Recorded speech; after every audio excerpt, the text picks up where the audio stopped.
The live TV, सच सबसे आगे।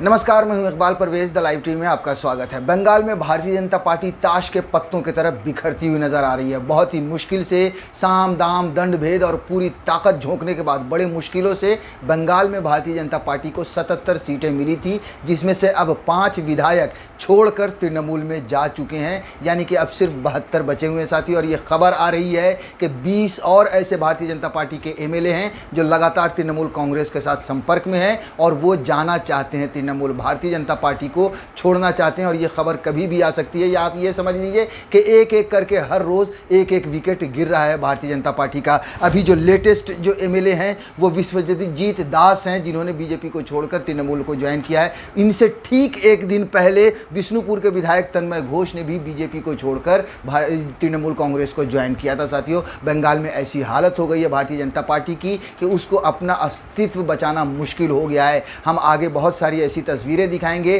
जिसको देखकर आप चौंक जाएंगे कि वाकई में क्या हश्र हो रहा है भारतीय जनता पार्टी का वेस्ट बंगाल में। लेकिन उससे पहले ये जो लेटेस्ट खबर आ रही है कि एक एक दिन करके एक एक नेता खिसकते जा रहे हैं और तृणमूल कांग्रेस में जा रहे हैं। तो सबसे पहले इसकी खबर आपको बता देते हैं कि बंगाल में बीजेपी को लगा एक और झटका। विधायक विश्वजीत दास टीएमसी में शामिल हो चुके हैं। ये जो विश्वजीत दास हैं ये बगदाह से एमएलए हैं और ये अकेले नहीं गए हैं, अपने साथ 2 लोगों को लेकर गए हैं, जिसमें एक पार्षद मंतोष नाथ हैं और दूसरे सुब्रत पाल हैं। इन दोनों को साथ लेकर गए हैं और इन्होंने खुशी जताई और ये कहा है कि वो अपने घर यानी तृणमूल में वापस आ चुके हैं। वही तृणमूल कांग्रेस ने भी खुशी जताई है और ये कहा है कि बंगाल जो है ममता बनर्जी के नेतृत्व में विकास की राह पर चल पड़ा है। अभूतपूर्व कार्य से प्रेरित होकर बगदाह से बीजेपी विधायक विश्वजीत दास टीएमसी में शामिल हुए। इस मौके पर टीएमसी के नेता पार्थ चटर्जी, काकोली घोष, दस्तीदार और रानी सरकार मौजूद रहे। मंतोष नाथ और सुब्रत पाल भी टीएमसी परिवार में शामिल हुए। हम सभी का तहे दिल से स्वागत करते हैं। तो इस तरह से जो है सो, और आपको जैसा कि मैंने पहले भी कहा कि एक और नेता भारतीय जनता पार्टी के छोड़कर एक दिन पहले ही टीएमसी में शामिल हुए।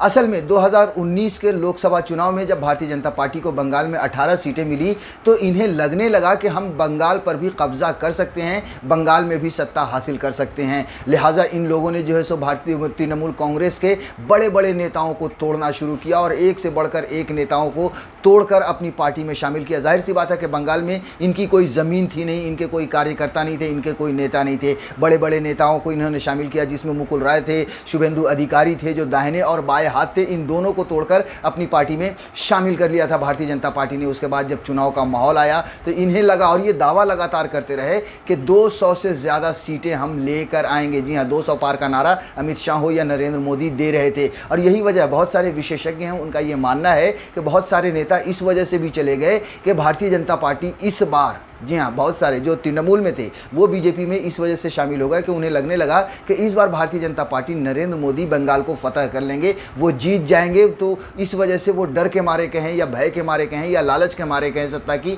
वो भारतीय जनता पार्टी में शामिल हो गए। लेकिन रिजल्ट उसका उल्टा हुआ। ये 200 क्या 100 सीट पर भी नहीं पहुंचे। और ममता बनर्जी ने, आप ये समझ लीजिए कि ममता बनर्जी ने भारतीय जनता पार्टी की पूरी सेना को अकेले परास्त किया, वो भी व्हील चेयर पर चलकर। जी हाँ, चाहे वो मोदी हो या शाह हो या योगी हो, इन सारे लोगों ने, और उसके अलावा पूरा सरकारी अमला कहें, पूरी तरह से जो इनकी एजेंसीज हैं, इवन के बहुत सारे मतलब सरकारी लोग वहां पर जाकर उन्होंने एक तरह से कैंपेन चलाया नरेंद्र मोदी की तरफ से, भारतीय जनता पार्टी की तरफ से।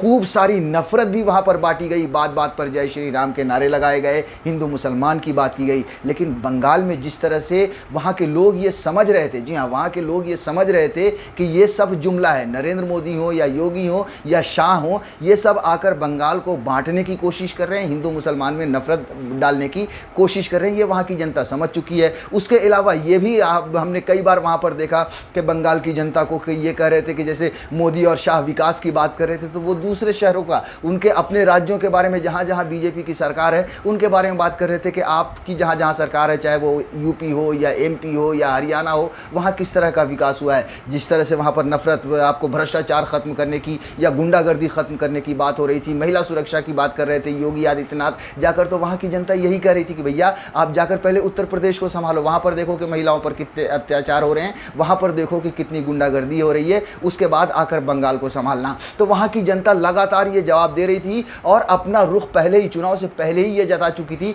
मगर बीजेपी को लग रहा था कि वो ताकत के दम पर, नफरत के दम पर और पैसे के दम पर बंगाल को फतह कर लेगी, लेकिन ऐसा हुआ नहीं। और जब भारतीय जनता पार्टी बुरी तरह से हारी, 2 मई की वो तारीख जिस दिन एक बार फिर से घोषणा हुई कि ममता बनर्जी जीत चुकी हैं, वो तीसरी बार मुख्यमंत्री बनने जा रही हैं, तब भारतीय जनता पार्टी के फाख्ते उड़ गए और उनके जो नेता थे एक एक करके बिखरने शुरू हो गए। सबसे पहले तो तृणमूल की एक बड़ी नेता सोनाली गुहा जो भारतीय जनता पार्टी में शामिल हुई थी, वो मई में ही उन्होंने जो है सो अपना रुख जाहिर किया और उन्होंने पब्लिकली माफ़ी मांगी, कहा कि मैं दीदी के बिना नहीं रह सकती हूँ, जिस तरह से मछली बिना जल के तड़पती है उसी तरह से मैं तड़प रही हूँ। उसके बाद उन्होंने पब्लिकली माफ़ी मांगी साथियों। उसके बाद जो सबसे बड़ा नाम था मुकुल राय का, जी हाँ, मुकुल राय ने भारतीय जनता पार्टी को लात मारी और लात मारने के बाद दोबारा से उनकी घर में वापसी हुई, यानी तृणमूल में वापस आए और उनके साथ साथ उनके बेटे भी भारतीय जनता पार्टी छोड़कर तृणमूल कांग्रेस में